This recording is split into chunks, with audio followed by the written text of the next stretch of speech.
వి gold trusted gold buyers. మీరు తాకట్టు పెట్టిన బంగారాన్ని విడిపించి ఈ రోజు ఉన్న మార్కెట్ ధరకు కొనబడను.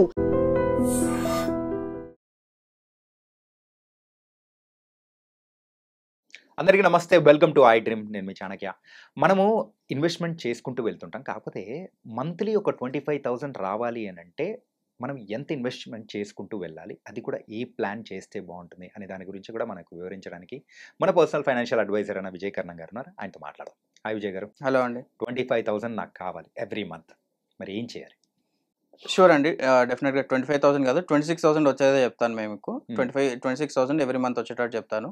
కానీ దాన్ని మీరు చేయాల్సింది ఏంటంటే ఒక 5 years టైం ఇవ్వాలి. Just investment of 10 lakhs. 10 lakhs investment చేస్తే ఎవ్రీ ఇయర్ అంటే 5 years తర్వాత అంటే 6th year నుంచి ఎవ్రీ మంత్ మీకు 26,000 అనేది వస్తుంది. అది over the period of next 15 years వరకు వస్తుంది. 15 years వరకు మీకు ఎవ్రీ మంత్ 26,000 అనేది యాడ్ అవుతూ ఉంటుంది. కాకపోతే మీరు ఇక్కడ అర్థం చేసుకోవాల్సింది ఏంటంటే మీరు ఇన్వెస్ట్ చేసేది 10 lakhs, 5 years తర్వాత అది 20 lakhs అవుతుంది. కానీ మీరు విత్డ్రాల్ చేస్తారు కదా, 15 years వరకు విత్డ్రాల్ చేస్తారు కదా, అప్పుడు విత్డ్రాల్ చేసేది 40 lakhs అవుతుంది. ఓకే. సో డిఫరెన్స్ చూస్తున్నారు కదా, 10 lakhs కాస్త 20 lakhs అవుతుంది. 20 lakhs నుంచి మనం విత్డ్రాల్ చేసుకుంటే అది 40 lakhs అవుతుంది. ఓకే. ఎందుకు అవుతుంది అని చెప్పేసి చాలామంది అనుకుంటారు.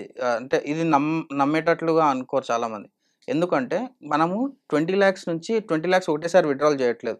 20 lakhs నుంచి ఎవ్రీ మంత్ 1%, 1.5% మాత్రమే విత్డ్రాల్ చేస్తున్నాం. కాబట్టి బ్యాలెన్స్ అమౌంట్ ఏదైతే ఉందో అది కాంపౌండింగ్ అవుతూ ఉంటుంది. దాని మీద కూడా ఇంట్రెస్ట్ జనరేట్ అవుతుంది కదా 15 yearsకి. సో ఇది ఒక ప్రొసీజర్. 26,000 రావాలి. కానీ చాలా మంది ఏమడుగుతారు, ఈ 26,000 తర్వాత మళ్ళీ దాంట్లో ఏమైనా అమౌంట్ ఉంటుందా అనేసి అడుగుతారు. సో అమౌంట్ ఉండాలి అనుకుంటే 26,000ని కొంచెం తగ్గించుకోవాలి మీరు. ఓకే.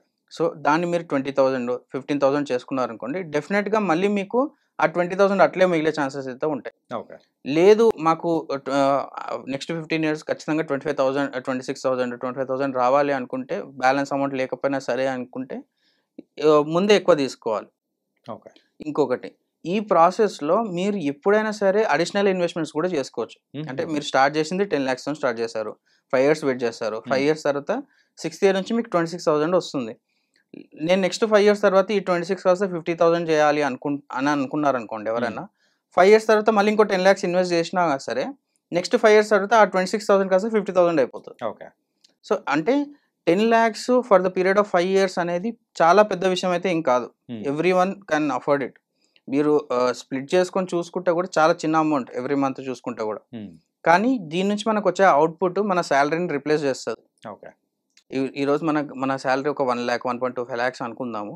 కాకపోతే నెక్స్ట్ 10 yearsలో మన శాలరీ 1 lakhకి ఇది ఒక 1 lakh యాడ్ అవుతుంది. అప్పుడు మనకి వచ్చిన శాలరీని మళ్ళీ ఫర్దర్గానే ఇన్వెస్ట్ చేసుకోవచ్చు, లేకపోతే మంచి ఇంకా బెటర్ లైఫ్ స్టైల్ని లీడ్ చేసుకోవచ్చు. ఓకే. సో ఇట్లా ప్లాన్ చేసుకోవడం వల్ల ప్యాసివ్ ఇన్కమ్ అనేది ఎక్కువ అవుతుంది. అండ్ ఇది మేజర్గా యూజ్ అయ్యేది 50 years, 45 నుంచి 50 years ఉన్న వాళ్ళకి, ఎవరైతే రెడీ టు రిటైర్ ఉన్నారో వాళ్ళకైతే ఇది డెఫినెట్గా హెల్ప్ అవుతుంది. ఓకే. ఎందుకు అంటే 60 years తర్వాత వాళ్ళకి ఇన్కమ్ సోర్సెస్ అయినా ఆగిపోతాయి. ఆగిపోయినప్పుడు ఇది మాత్రం వాళ్ళకి డెఫినెట్గా రిటైర్మెంట్ ప్లానింగ్కి హెల్ప్ అవుతుంది. ఓకే. సో అది కాకుండా సో ఎవ్రీ మంత్ అనేది కూడా ఇన్వెస్ట్మెంట్ చేసుకుంటూ వెళ్తేనే సో ఈ ప్లాన్కి తగ్గట్టు వాళ్ళకి కావాల్సిన రిటర్న్స్ అనేది కూడా ఉంటుంది అనమాట. అవును. అండ్ ఇంకొకటి అంటే ఇది ఎంత ఫ్లెక్సిబుల్ అనేది చెప్తాను. మీరు ఈ ఇయర్ 10 lakhs ఇన్వెస్ట్ చేస్తారు, నెక్స్ట్ ఇయర్ నుంచి ఫర్ సపోజ్ మనకు హైక్ రావడం లేకపోతే ఇన్కమ్ సోర్సెస్ పెరగడం అయ్యిందనుకోండి, ఆ లంసమ్కి ప్లస్ ఎస్ఐపి కూడా మీరు యాడ్ చేసుకోవచ్చు. Okay. Every month 10,000, every month 15,000 add చేసుకున్నారనుకోండి, మీరు తీసుకునేటప్పుడే 30,000తో మంత్లీ ఇన్కమ్ తీసుకోవచ్చు మళ్ళీ. ఓకే. సో అంటే అన్లిమిటెడ్ పాసిబిలిటీస్, అన్లిమిటెడ్ కాంబినేషన్స్ దీంట్లో. మీ ఇన్కమ్ సోర్స్ మీరు ఇంతకుముందు మనం మాట్లాడుకున్నట్లుగా మీ ఇన్కమ్లో అట్లీస్ట్ ఒక 20% నుంచి 40% మీరు సేవ్ చేయగలిగారు అనుకోండి, ఐదర్ త్రూ లంసమ్ అయినా సరే ఎస్ఐపి ద్వారా చేయగలిగారు అనుకోండి, డెఫినెట్గా మీ ఇన్కమ్ని డెఫినెట్గా ఒక 10 years తర్వాత 15 years తర్వాత మీ ఇన్కమ్ని డెఫినెట్గా రీప్లేస్ అవుతుంది. ఓకే. అప్పుడు మనం వర్క్ చేయాల్సిన అవసరం లేదు. అండ్ మేజర్ ఇంపార్టెంట్ థింగ్ ఏంటి అంటే లంసమ్లో మ్యూచువల్ ఫండ్ అలొకేషన్ అనేది కంప్లీట్గా డిఫరెంట్గా ఉంటుంది, ఎస్ఐపిలో డిఫరెంట్గా ఉంటుంది. సో లంసమ్ 10 lakhs ఇన్వెస్ట్ చేసేటప్పుడు నేను ఒక ప్రొసీజర్ ఫాలో అవుతాను, ఎస్ఐపిలో తీసుకున్నప్పుడు కంప్లీట్ డిఫరెంట్ ప్రొసీజర్ యూజ్ చేస్తాను. అండ్ ఎప్పుడైతే ఈ ఇన్వెస్ట్మెంట్ ఫండ్లోకి వెళ్తుందో, వెళ్ళిన తర్వాత విత్డ్రాల్ ప్రాసెస్ ఉంటుంది కదా, అప్పుడు కంప్లీట్ డిఫరెంట్ ఫండ్స్ తీసుకుంటాం మళ్ళీ. ఎందుకంటే మనం ఇప్పుడు విత్డ్రాల్ చేస్తున్నప్పుడు మార్కెట్ సిచ్యువేషన్స్కి నా ఇన్కమ్కి సంబంధం ఉండొద్దు, కానీ at the same time fixed deposit కంటే ఎక్కువ రిటర్న్స్ రావాలి. అది మా ఎక్స్పర్టీస్ అనమాట, మేము ఏ ఫండ్స్ సెలెక్ట్ చేస్తాం అనేది. సో దాని ద్వారా ఏమవుతుందంటే నెక్స్ట్ 2 yearsకి మీకు కావాల్సిన అమౌంట్ని ఆల్రెడీ నేను రెడీ చేసి పెడతాను ఒక ఫండ్లో, అక్కడ నుంచి మీకు విత్డ్రాల్ అనేది అవుతుంటుంది. బ్యాలెన్స్ అమౌంట్ ఏదైతే ఉండదో అది మార్కెట్లో గ్రో అవుతూ ఉంటుంది. సో ఫర్ సపోజ్ ఒక 100 రూపీస్ మీకు కంప్లీట్ కార్పస్ అనేది జమ అయింది అనుకుందాము ఒక 10 years తర్వాత, మీకు కావాల్సింది 20 rupees for the period of next 2 years అనుకుంటే, ఈ 20 రూపీస్ని నేను కొంచెం సేఫర్ ఫండ్స్లలో పెడతాను. ఆ ఫండ్స్లోకి వెళ్ళి మీకు ఇన్కమ్ వస్తుంటుంది, at the same time fixed deposit కంటే ఎక్కువ రిటర్న్స్ వస్తుంటుంది. ఈ 80% ఆఫ్ ద కార్పస్ ఉంటుంది కదా, అది మాత్రం మళ్ళీ రిస్క్ తీసుకుంటాను నేను అట్లీస్ట్ నెక్స్ట్ 5 years వరకు. సో 5 years తర్వాత మళ్ళీ నేను రీబ్యాలెన్సింగ్ చేస్తాను. సో ఇట్లా చేసుకుంటూ వెళ్తే నెక్స్ట్ 40 to 50 years వరకు మీకు ఇన్కమ్కి ఎటువంటి డోకా ఉండదు. సో ఇది మా ఎక్స్పర్టీస్ అనమాట, మేము అడ్వైజర్గా మేము చేయగలిగింది ఇదనమాట.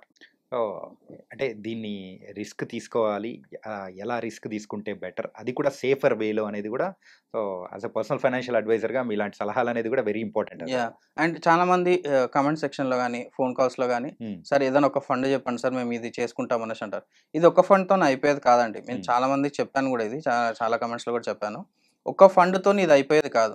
అట్లీస్ట్ 3 to 4 ఫండ్స్ మీరు దీంట్లో ఉండి పీరియాడికల్గా రీబ్యాలెన్సింగ్ చేసుకోవడము, దీంట్లో గెయిన్స్ ఎక్కువ వస్తే దాన్ని మళ్ళీ ట్రాన్స్ఫర్ చేసుకోవడం, అంటే కంటిన్యూస్గా ఒకరు మానిటర్ చేస్తుంటేనే తప్పితే ఇది మనకి పని అవ్వదు. సో ఇది మీరు ఓన్గా చేసుకుంటాము అంటే అది మీ రిస్క్ అంతే. లేదు మా ద్వారా మీరు చేసుకోదలుచుకుంటే మీకు నెంబర్ ఆఫ్ ఫండ్స్ అలొకేషన్ చేయడం, ఎప్పటికప్పుడు మీకు రీబ్యాలెన్సింగ్ చేయడం అనేది ఈజీగా చేయగలుగుతాం అనమాట. సో నైస్ సార్, ఏంటంటే దీని గురించి చాలా చక్కగా వివరణ అనేది కూడా ఇచ్చారు. సో ఇది it is very helpful to the everyone. Thank you అండి. And for more videos, please subscribe to iDream. Please subscribe to iDream. Please subscribe iDream. And please subscribe to iDream. For more videos, subscribe to iDream. please like, share and subscribe to the channel. Congratulations, iDream. Subscribe to iDream. Subscribe to iDream. So subscribe to iDream Media. iDream ki iDream team andarki huge congratulations. Please subscribe iDream Media. Please subscribe to iDream. Subscribe iDream. Please subscribe to iDream. iDream అంటే నా కళల ఛానల్ను subscribe చేసుకున్న నోరు తిరుగుతలేదు, మీరైతే గంట గుర్తు కొట్టండి. For more such videos, please subscribe to iDream. Subscribe to iDream. Please subscribe to iDream. Please subscribe iDream Media. Please do subscribe to iDream. Please subscribe to iDream Media. For best entertainment and information, please subscribe iDream. And don't forget to subscribe to iDream.